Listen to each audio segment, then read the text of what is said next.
कुछ लोग अपने माँ बाप को भी बीमार हालत में फेंक के भाग जाते थे। सपा सरकार थी, तत्कालीन स्वास्थ्य मंत्री अमर हसन जी से हमारी हार्ट टॉक हो गई। और लोगों को भी हार नहीं मानना चाहिए, कोई भी काम करने के पहले लड़ना चाहिए, अपने घर से भी और समाज से भी। अपने में आपस में लड़ाई कर रहे थे और पुलिस वाले जबरी ले जा रहे थे, वो जा नहीं रहे थे। उसको भी अगर आदमी कोई सामान देता तो ऐसे फेंक के देता। तो जब हम समाज के हमारे लोग तो भगवान के रूप में, ऐसे क्षेत्र में आप समझ लीजिए MBA का छात्र जो दरोगा का लड़का था, अब BHU में आप पढ़ाई करने नशे के लत में हो गया, पागलों की तरह 10 साल घूम रहा था। 10 किलोमीटर दूर पांडेपुर पैदल जाता था जी। और मैं कभी भी किसी चीज के लिए मांगता नहीं, मुझे ये पता कि अगर हम मेहनत करेंगे हमको ये मिल जाएगा। चलते चलते वो आज बाइक एम्बुलेंस का जो है रूप ले लिया। लोगों के बीच में आज बाइक एम्बुलेंस है, ले चलेंगे तो बोल रहे हैं आपका नाम क्या है, हम कहे मेरा नाम अमन है। कहे हम आप ही को तो खोज रहे हैं। 2000 4000 अनाप शनाप पैसा, वो हम लोग जेन्युइन पैसा, अगर गरीब है तो फ्री में भी छोड़ दे। तो एम्बुलेंस ऐसे चल रही है था। हाँ। और उस समय 1 रुपया मुहिम नहीं चल रहा था, लेकिन वो बच्चा कोविड पीरियड में या जो भी छत से गिर गया था, उसके माँ बाप इधर उधर।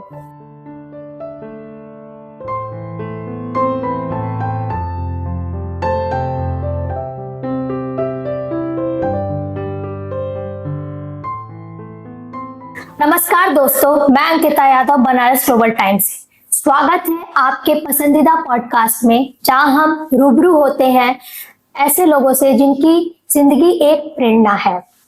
आज हमारे साथ मौजूद हैं वाराणसी के युवा समाज सेवी अमन कबीर, जिन्हें लोग नेकी का फरिश्ता भी कहते हैं।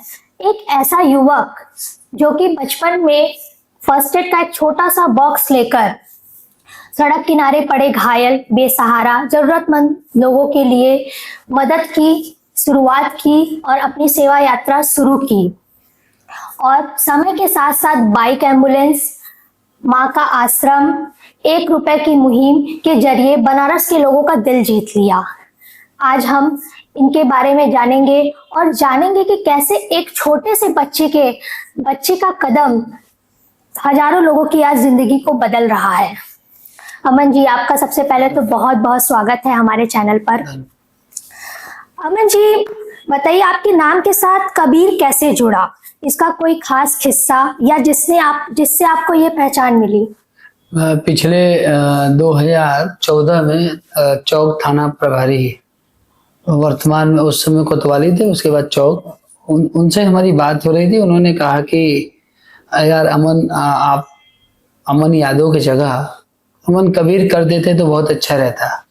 तो मुझे ये सब समझ में नहीं है। मैं गया, जो सही रहता है, मैं गया अपने सोशल मीडिया अकाउंट पे अमन कबीर कर दिया और उसके बाद से लोग अमन कबीर के नाम से लोग जानने लगे और यहाँ से अमन कबीर हो गया मैं। अमन जी, क्या कबीर नाम जुड़ने के बाद लोगों का नजरिया आपके काम के प्रति बदला? क्या इससे आपकी पहचान और मजबूत हुई? नहीं, देखिए, जो कबीर नाम है हमारा, वो नाम कबीर होने के कारण अब लोगों का व्यवहार भी कहीं कहीं तो जो पुराने समय में कबीर का एक बहुत लोग नहीं समझ पाते हैं। कुछ लोग ऐसा भी व्यवहार करते हैं कि जो मतलब ऐसे क्या है, कबीर लगने से ना मेरी जाति समझ में आती है ना मेरा मतलब समझ में आता है कि हम कौन है क्या। लेकिन ये है कि कबीर लग जाने से हमारे लिए भी अच्छा है, क्योंकि कबीर एक धर्म और जाति में, कबीर का मतलब है इंसानियत। तो इंसानियत का कबीर का नाम आते ही इंसानियत का नाम आ जाता है। तो आज के डेट में जो नाम हमारा कबीर वो सही। क्या आपको लगता है कि कबीर केवल एक नाम ही नहीं, आपकी एक जिम्मेदारी भी बन गया, पहचान ही नहीं कि एक जिम्मेदारी भी है? हाँ, लोग फोन भी करते हैं कि कोई बिहार का, कोई कहीं का। तो पहले लोग अमन अमन कहते थे, लेकिन अब मिस्टर कबीर या कबीर जी या कबीर, तो जिम्मेदारी तो हो ही गई है कहीं ना कहीं इस नाम आ जाने के कारण। अच्छा अमन जी, आपके बचपन का वो कौन सा पल था जब आपके मन में सेवा का ये बीज पड़ा कि ऐसा क्या देखा जिसे भूल नहीं पाया, ऐसा लगा कि हाँ मुझे भी लोगों की सेवा करनी चाहिए? जब मेरा उम्र लगभग 12 साल का था और मैं बहुत शरारती बच्चों में मेरा वो था, और तब मेरे पापा हर पिता सोचते कि मेरा बेटा IAS IPS या जो भी जी, तो वो भी सोचे कि हमारा बच्चा कुछ बने। तो मेरे पापा, हम कहीं भी, जैसे बिस्मिल्लाह खां जी का निधन हो गया तो मैं भाग गया स्कूल से, या साधु संतों का अनशन हो रहा था गंगा बचाने के लिए, वहां भी। तो इस चीज को देख करके पापा मुझे घर ले आए और पैर में जंजीर बांधे कि मैं ये कार्य न करूं, मैं जो बिना बताए भाग जाता हूँ, न भाग पाऊं, सुधर जाओ। दवा की दुकान पे भी रख दिए कि दवा के दुकान पे काम करने लगूं, सीखने लगूं, दवा का काम करने लगूंगा भविष्य में, जिससे आप इससे दूर हो जाए। हाँ, दूर हो जाए। लेकिन कहीं ना कहीं हमें ऐसे लोगों की मदद करनी थी, तो जहां दवा की दुकान पे रखे, वो उसी के जस्ट सामने जिला हॉस्पिटल था पहले, शिव प्रसाद गुप्त जिला हॉस्पिटल कबीर चौरा। तो जब वहां पानी लेने जाता तो देखता था कि जो जहर खुरानी मरीज होते थे या मानसिक विक्षिप्त मरीज होते थे या कुछ ऐसे लोग होते जो अपने, उस समय तो मुझे नहीं पता था, अब मुझे पता हो गया क्योंकि रोज वही देखना हो रहा है। कुछ लोग अपने माँ बाप को भी बीमार हालत में फेंक के भाग जाते थे, अपने भाई को भी बीमार हालत में संपत्ति के कारण, जैसे मिर्जापुर के हैं, जैसे बिहार के सिवान के रहने वाले हैं, कौन जान रहा है उनको, यहाँ लाए इलाज के नाम पे टीचर पे छोड़ के भाग गए। तो ऐसे में आते जाते जब मंडली हॉस्पिटल में जाना शुरू हुआ तो वहां जो बेड रहते थे वो इतने गंदे रहते थे, या इंसान बेड पर से गिरा हुआ है, चूहे रेंग रहे हैं उनके ऊपर, कुत्ते जाके उनको जो है उनके ऊपर लांग रहे हैं, और ऊपर से कबूतर आ रहे हैं, और बहुत गंदगी, न पंखा। तो ये दृश्य देख करके कि, और इतने स्मेल थे, तो एक मैं वहां से एक आंदोलन बना दिया। जब भी कोई नेता आते थे, कोई अधिकारी आते थे, तो उस वार्ड में जबरी ले जाता था, एक बहाने से ले जाता था कि सर प्लीज चलिए देख लीजिए। तो जब वो देखते थे तो कोई लाइट बदलवा देता था, कोई बेड बदलवा दिया, किसी को, जैसे मुख्यमंत्री जी आ रहे हैं, डीएम आ रहे हैं, स्वास्थ्य, यहाँ तक कि जब सपा सरकार थी तत्कालीन स्वास्थ्य मंत्री अमर हसन जी से हमारी हार्ट टॉक हो गई। उन्होंने कहा कि अरे जाओ तुम लोग, ये काम ये क्या करते हो, दलाली उलाली वगैरह। लेकिन हम अपना काम किए। लेकिन आज के डेट में जो वार्ड है, हर वार्ड में एक 15 बेड का वार्ड बन गया है। कोई व्यक्ति कूड़े की तरह पड़ा नहीं रहता है। कोई इंसान जो है अगर बेड पे है तो रोज एक कर्मचारी जाते हैं, उनका ड्रेसिंग करते हैं, उनको उठाते हैं, उनका सीटी स्कैन होता है, उनका एक्सरे होता है, डॉक्टर जाके विजिट करते हैं। वहां पर तो डॉक्टर पहले विजिट भी नहीं करते थे और केवल आते थे, बस उनको जो अनुभव होता है कि वो बता देते सर ऐसे वो अनकॉन्शियस है, बेहोशी में है, तो लिख देते थे अनकॉन्शियस या जो भी। तो बहुत बदलाव भी हुआ और बहुत हमको उस समय भी दिक्कतें होती थी कि कोई हमें परेशान करता था, कोई हमको पागल कहता था, दुनिया। तो ऐसे कंडीशन में हम हार नहीं माने और लोगों को भी हार नहीं मानना चाहिए। कोई भी काम करने के पहले लड़ना चाहिए, अपने घर से भी और समाज से भी। फर्स्ट एड का छोटा सा बॉक्स और सड़क किनारे पड़े लोगों की मदद, ये शुरुआत कितनी मुश्किल थी आपके लिए? देखिए, ये क्या कहते थे, ये शुरुआत एक पत्रकार के द्वारा ही हुई। एक वरिष्ठ पत्रकार थे शरद दीक्षित जी, इस समय वो सीतापुर में हैं जी। उन्होंने मुझे जब मंडली हॉस्पिटल में एक विदेशी था और वो भी, उनका पैर फ्रैक्चर था, वो विदेशी बहुत पूरे डॉक्टरों को परेशान किया, केवल मेरा बात मानते थे। तो वो आए, मतलब उनके ऊपर खबर बनाने जब आए तो उन्होंने हमसे बोला कि अमन यार, रोड पे भी लोग पड़े रहते हैं, उनकी भी तो मदद करना चाहिए। तो जिस दुकान में हम काम करते थे वहां छोड़ चुके थे, ये 2016-17 की बात है। तो हम उस दुकान पे गए कि भैया हमको कोई दवा ववा दे देंगे, तो वो हमको एक बेटाडीन, एक बैंडेज, एक कॉटन, एक दर्द का और एक 100 रुपए का, हम गांधी जी वाला जो झोला नहीं होता है वो झोला खरीदे, एक लोग से 100 रुपया मांगे और झोले में रख करके और चलने लगे। तो जब जाने लगे उसी दिन, तो गोलगड्डा पे एक मुसहर समाज के लोग अपने में आपस में लड़ाई कर रहे थे और पुलिस वाले जबरी ले जा रहे थे, वो जा नहीं रहे थे और उनका सर फटा हुआ था। तो उसी मलहम से उनका ड्रेसिंग किए और उनको ब्लीडिंग करके उनका जान बचाए। और उसके बाद से फिर मेरा एक मित्र है, सोशल मीडिया आईडी बना दिया और उस आईडी के माध्यम से लोग जुड़ते हैं कि कोई दवा है, कोई मलहम है, कोई अलग अलग चीज मिले। और आज फर्स्ट एड वॉक लोगों के लिए भी जान बचाता है रोडों पे। क्या जब आप समाज सेवा करते हैं तो आपने बताया ना कि लोग पागल समझते थे ऐसा, तो क्या या मतलब ये चीज आपको मतलब कभी रोकने की कोशिश की, मतलब इस तरीके से लोग आपको बोल रहे हैं, उस समय आपको खुद को कैसे संभाला? इस तरह की बातें जब होती थी तो आपको कैसा लगता था, कैसे आपको आपने खुद को संभाला उस दौरान? देखिए, जब ऐसे काम जब ये कार्य ऐसे है कि लोग सोचते हैं कि जैसे एक जो कूड़ा उठाने वाला व्यक्ति होता है घर मोहल्ले में और हर जगह जाके, उसको भी अगर आदमी कोई सामान देता है तो ऐसे फेंक के देता है। तो जब हम समाज के हमारे लिए वो लोग तो भगवान के रूप में, लेकिन समाज के लिए वो कूड़े के रूप में, क्योंकि वो नाली किनारे पड़े रहते थे, क्योंकि वो अस्पताल के बाहर पड़े रहते, तो ये लोगों को कूड़ा समझ कर इन लोगों को, जैसे कोई डेट कर जाता है तो बहुत लोग कोविड पीरियड में आप देखे होंगे कि बहुत लोग जो है शायद दरवाजा भी नहीं खोलते, केवल पता हो जाए कि अमन आया है तो वो दरवाजा भी नहीं खोलते थे, झोला में ऐसे लटकाते। लेकिन हमको पता होता था, हम सुनते थे कान से और चले जाते थे।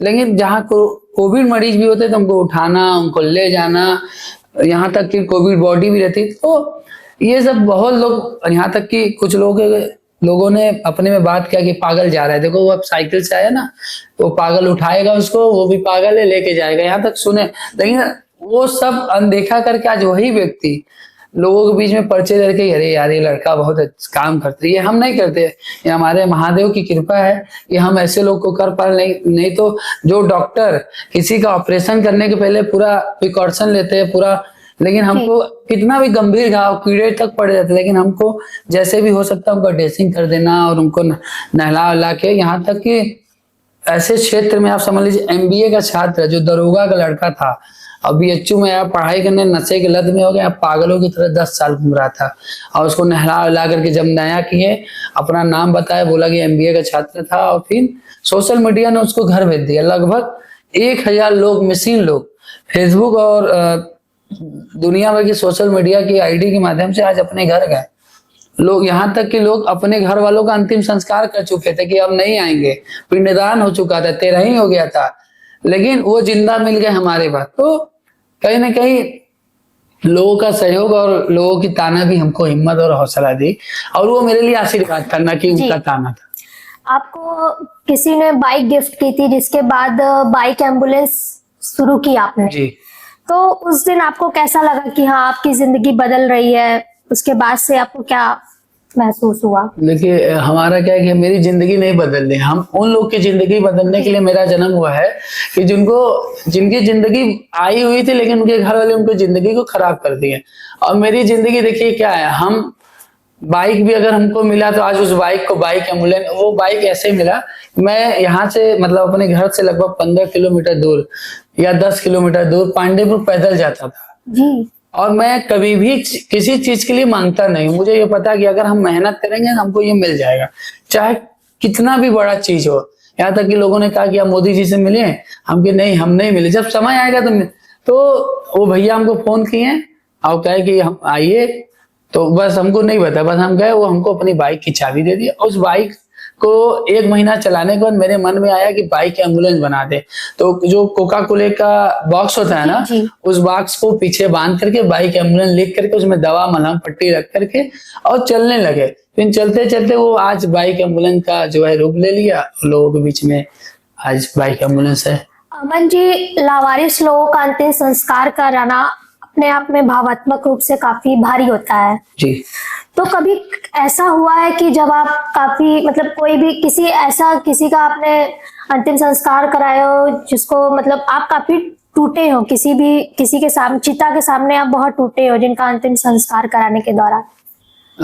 पिछले कई सालों से लगभग हजारों सौ का खेल, लेकिन टूटे तो नहीं, लेकिन हाँ ये शुरुआत में होता है ना, जैसे कोई कार्य आ गया, अब 100 को उठाने के लिए 4 लोग की जरूरत परमानेंट पड़ती है, लेकिन ये हम नहीं सोचते कि कैसे होगा, ये मन में आता है कैसे, ये कहाँ, मतलब चलो अच्छा हो जाएगा। अभी आपको एक बहुत छोटा सा उदाहरण बताएंगे, वो सच्ची उदाहरण है, ना कि झूठी है।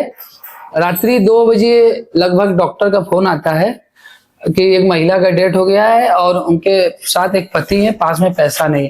मैं 2000 रुपया निकाला और 2 या 3000 रुपया बाइक 1 रुपए मुहिम से निकाला, जेबा में रखा और आया हॉस्पिटल, बॉडी निकाला।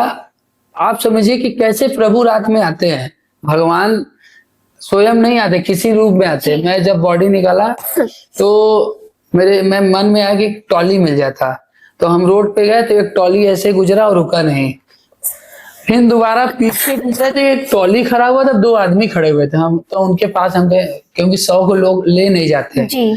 तो हम बोले भैया एक बॉडी है, ले चलेंगे? तो बोल रहे हैं आपका नाम क्या है? हम कहे मेरा नाम अमन है। कहे हम आप ही को तो खोज रहे हैं। हम कहे हमें क्यों खोज रहे हैं? तो बोले कि इसलिए हम खोज रहे हैं कि हमारी मम्मी को ब्लड चाहिए। अच्छा। किसी ने आपका नाम बताया। हम कहे भैया पहले मेरा ये काम कर दो, हम कर। अब वो आ गए। फिर हम गए सीढ़ी लेने, सीढ़ी वाली दुकान बंद थी। रात को 2:30 बज रहा था, फोन नंबर था, फोन किए, वो कहे जो सीढ़ी है ले लीजिए।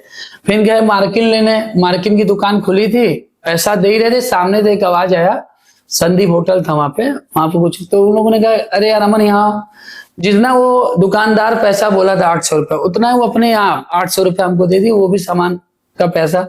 और जब वहां आए तो हम किसी भी काम को करते कुछ वीडियो फोटो, तो हम सोचे कि हमारा कैमरा खराब है तो हम फोटो ले लें, किसी से ले लेगा। तो हम एक कर्मचारी से बोल रहे, तो बोल रहा है अरे यार आज ही हम 1 लाख का मोबाइल लिए हैं, तुम्हारा मुर्दा लें, हम नहीं लेंगे। तो हम अपना चले हैं। तो बरमनाल के एक पवन भैया थे, जब बॉडी उठा के टाली पे रखे तो वो बोले कि अमन अरे यार आप तो वीडियो फोटो बनाए। उनको नहीं पता था कितना हमारे साथ हुआ है। तो हम कहे भैया हम आपको तो बोले नहीं, कि हम ऊपर थे, वाइफ को भर्ती लेकर थे, तो हम सोचे नीचे चले, देखे तुम सेवा करे तो तुम्हारे वीडियो फोटो व्हाट्सएप पे भेज दिए। तो ये कैसे हुआ? और जब घाट पे पहुंचे, हम लोग 3 आदमी थे, तो हमारा पेट्रोल खत्म हो गया, तो हम रुक गए। फिर पेट्रोल भरा पहुंचे, उस बॉडी के पीछे कम से कम 10 लोग थे। और जब उठा तो हम लोग पूछे भैया आप कौन? तो बोले कि मेरा नाम, मैं झारखंड से हूँ, ये पटना से, ये दिल्ली से। और उस बॉडी को कंधा देने में भी 10 लोग अपने आप आ गए, बिना बुलाए, बिना फोन किए। और जब तक बॉडी में अग्नि नहीं, मतलब आग नहीं लगा, तब तक कोई नहीं गया। तो ये कौन करा रहा है? कोई तो है रात्रि में। तो ऐसे भी कई ऐसी घटनाएं हुई। विदेश से 2 एम्बुलेंस भेजी गई थी। ये हर किसी की किस्मत में नहीं होता है। आपको ये खबर जब मिली तो कैसा महसूस हुआ आपको? नहीं, देखिए कोविड पीरियड में मुझे 2 लोग एम्बुलेंस देने के लिए बोले हुए। अच्छा। तभी एक फोन आया है जापान के गणेश अंकल यादव से, क्योंकि वो इसलिए फोन आया कि हीरालाल यादव जी एक समाज सेवी थे, जो पूरे भारत में बेटी बचाने के लिए साइकिल से यात्रा कर रहे थे। उनको कोविड हो गया आगरा में। तो मरने के पहले वो ये बोले अपने बेटे से, जो सिंगापुर में उनके बेटे रहते वो आए थे, बोले कि व्हाट्सएप पे लिख दो कि मैं रहूं या ना रहूं, बनारस में एक अमन कुमार यादव है, अमन कबीर, उसकी मदद करना। तो वो अपने मित्र के, और एक लिखवाने के बाद 1-2 दिन में डेथ हो गया। तो उनके मित्र की, जो गणेश यादव जापान, उनका ये सोचना था कि हम अपने मित्र के नाम पे अमन को 10 एम्बुलेंस दे दे। वो हमको बोले कि मैं 10 एम्बुलेंस दे रहा हूँ। तो मैं बोला कि हमको 10 नहीं चाहिए, हमारे पास 2 एम्बुलेंस की बात हो गई है, 1 लेंगे, हमको नहीं चाहिए। तो वो रिक्वेस्ट किया कि मेरा मित्र मरने, ये सब कहानी बताएं, मेरा मित्र मरने के पहले आपको बोला है। तो हमारा कहना है कि ठीक है 1 दे दीजिए। तो 1 का जब हम अकाउंट नंबर दिए तो वो 1 हफ्ते बाद 2 एम्बुलेंस का और पैसा भेज दिए, लगभग 3 गाड़ी दिए। और वो गाड़ी देने के बाद फिर बोले कि और पैसा भेजे। हम कहे नहीं, हम इतना नहीं, क्योंकि लेना बड़ी बात नहीं है जी। उसका जिम्मेदारी निभाना। तो उसके बाद जो है 2 एम्बुलेंस अभी फिलहाल में है। और वह एम्बुलेंस जो 2 साल सवारियों को और कोरोना पीरियड मरीजों को फ्री में चले, लेकिन अब कुछ चार्ज पे जो लोग एम्बुलेंस वाले शोषण करते हैं काशी में, 2000-4000 अनाप शनाप पैसा, वो हम लोग जेन्युइन पैसा, अगर गरीब है तो फ्री में भी छोड़ दे। तो एम्बुलेंस ऐसे चल रही है। माँ के आश्रम में इस समय कितने लोग रहते हैं और किस तरीके से आप देखभाल करते हैं? देखिए मैं छाया कबीर की कुटिया बनाया था अपनी माँ के नाम पर। छाया कबीर। और वहां पे उन लोग को रखते हैं कि जो लोग भूले भटके होते हैं, जिनके घर वाले 2-4 दिन आने में देर होता है, तो उनको वहां रख करके उनका खाना पीना व्यवस्था कराते हैं। लेकिन एक आश्रम सारनाथ में, वहां पे लगभग 50 लोगों को अभी भी रखे हैं। और उन लोग के हम एक तरह से बेटे हैं। जब भी जाते हैं उनको नाम पता हो जाता है कि अमन आए हैं, तो तुरंत दौड़ के सभी लोग, तो 50 लोग अभी आश्रम में हैं। और मन जी, 1 रुपए की चंदा मुहिम वाकई अनोखी है अपने आप में। हाँ। तो ये आइडिया आपको कैसे आया और लोगों की किस तरीके से इसमें प्रतिक्रियाएं मिली? देखिए 1 रुपया जो था ना, ऐसे ही हम बैठे थे जी। तो मेरे मन में आया कि 1 रुपया एक रिक्शा वाला भी दे सकता है, 1 रुपया जो जिनको लोग भिक्षाटन करते वो भी दे सकता है, 1 रुपया एक अरबपति आदमी भी दे सकता है, चाहे अंबानी भी दे सकते हैं, चाहे कोई भी दे सकता है। तो ये 1 रुपया पैसा नहीं है, ये लोगों की दुआ है। जैसे किसी की बच्चे का कोई बच्चा है वेंटिलेटर पे और उसके पापा इलाज करा, उसके पास पैसा नहीं है, तो ऐसे कंडीशन में वो हमसे अगर मांगते हैं तो वो मदद जैसे हम 25,000, 50,000, 1 लाख नहीं दे सकते, लेकिन अगर 5,000 भी दे देते हैं तो वो 5,000 उस बच्चे के लिए आशीर्वाद होता है। मेरा एक मित्र था, राहुल नाम है, वो हमें फोन किया, बोला कि उसका बेटा हुआ था, वेंटिलेटर पे था, बोला कि अपना नाम हम नहीं बताया, बोला कि हम फलाने बोल रहे हैं और हमारा बेटा वेंटिलेटर पे, आप मेरी मदद कर देंगे। तो हम उसका आवाज पहचान लिए, तो हम बोले अबे आप ही ने बोल रहे हो? तो बोला कि हाँ यार ऐसी ऐसी बात। और हमने उससे बोला कि ये पैसा जाएगा, तुम्हारा बेटा घर आ जाएगा, जो कि डॉक्टर बोल चुके थे कि तुम्हारे मतलब बच्चे का जान खतरे बहुत ज्यादा है। तो ये 1 रुपया के माध्यम से उसको 10,000 रुपया भिजवाएं, और 10,000 जाने के बाद उसका फोन आता है 2-3 दिन बाद, अमन हमारा बेटा घर आ गया है, बहुत बहुत धन्यवाद। ये लोगों का पैसा नहीं है, ये चंदा नहीं, ये आशीर्वाद है, लोगों की दुआ है, लोगों का प्यार है, ताकि लोग भले उठा के अस्पताल ना पहुंचा पाए, शायद उस पैसे से वो सोच लें कि हम अस्पताल पहुंचा देंगे। अमन जी, अब तक की आपकी सेवा यात्रा में कौन सा ऐसा केस आया जो आपके दिल पर काफी गहरी छाप छोड़ गया, जिसे आप आज तक कभी भूल नहीं पाए? हमारे लिए तो हर केस हाँ एक समान है, लेकिन एक बच्चा था, हाँ, और उस समय 1 रुपया मुहिम नहीं चल रहा था, लेकिन वो बच्चा कोविड पीरियड में या जो भी छत से गिर गया था, उसके माँ बाप इधर उधर हॉस्पिटल में जा रहे थे, पैसा नहीं था, तो किसी ने मेरा नंबर दिया कि अमन को, और वो लोग हॉस्पिटल आए, हम इलाज करा के डॉक्टर बोले कि हम इलाज नहीं करेंगे, तो हम डॉक्टर साहब से मेरी बहस हो गई, हम बोले कि आप कहाँ इनको दिखाएं, बोले कि हम लक्ष्मी मेमोरियल हॉस्पिटल है वहां दिखाए हैं, डॉक्टर साहब 25,000 मांगे, मेरे पास पैसा नहीं है। हम कहे चलिए, गोदी उठा के रोड पर आते हैं, और मेरे पास भी पैसा नहीं था, और जैसे ही ऑटो कर रहे थे उनके पापा, साइकिल से, टूटी फूटी साइकिल से, दादा उनका चेहरा नहीं याद है, बोले कोई दिक्कत है क्या? हमको नहीं कोई दिक्कत नहीं। बोले हाँ, हमको तो लगा हमको कोई दिक्कत नहीं। और वो दादा जब उसके पापा आए कि अमन भैया आओ, खजूरी का ऑटो हो गया, तो उनसे पूछे कोई दिक्कत? कहे हाँ। तो बोले क्या दिक्कत? कहे सर बस वो 500 का जो भी पैसा था वो ऐसे हाथ में दिए और चले गए। जब हॉस्पिटल हम पहुंचे तो गिने तो उसमें 25,000 रुपया था। तो ये अच्छा, अभी वो जब उनका फोटो ऐसे लेना चाहें वो फोटो भी नहीं आया, धुलमिला हो गया, गायब हो गए। तो वो कभी ना कभी भगवान ही रहे होंगे। और 25,000 रुपया से उस बच्चा अब अपने घर में बड़ा हो गया है, 5-6 साल का हो गया। तो कहीं ना कहीं ऐसे कई घटनाएं अक्सर होता है, जो सोचते हैं कि जैसे किसी को सोचते हैं कि ये आदमी मिल जाए या कोई, तो मेरा देर है मेरा सोच के माध्यम से पूरा हो जाता है। अमन जी, आने वाले 5 सालों में आप खुद को कहाँ और कैसे देखते हैं, और कोई ऐसा सपना, जो बड़ा सपना जिसे आप पूरा करना चाहते हो? देखिए, हमारा सपना तो कोई नहीं, जैसे अभी तक हमारा प्रभु रास्ता बनाते गए, आगे भी ऐसे जहां तक ले जाएंगे वहां तक जाएंगे। हम योजना बनाने के पक्ष में नहीं रहते हैं, योजना अपने आप बन जाए तो बहुत अच्छा रहता है, इसी पक्ष में रहते हैं। अमन जी की बातें सुनकर ऐसा लगता है कि इंसान अगर चाहे तो अकेले दुनिया भी बदल सकता है। अमन जी, बहुत बहुत आपका धन्यवाद हमारे साथ अपनी इस जीवन यात्रा को शेयर करने के लिए। और आपकी कहानी हजारों लोगों को प्रेरित करेगी और लोगों को नेकी की ओर एक चिंगारी उनके अंदर प्रज्वलित करेगी। तब तक के लिए मिलते हैं एक नई प्रेरणा के साथ। धन्यवाद।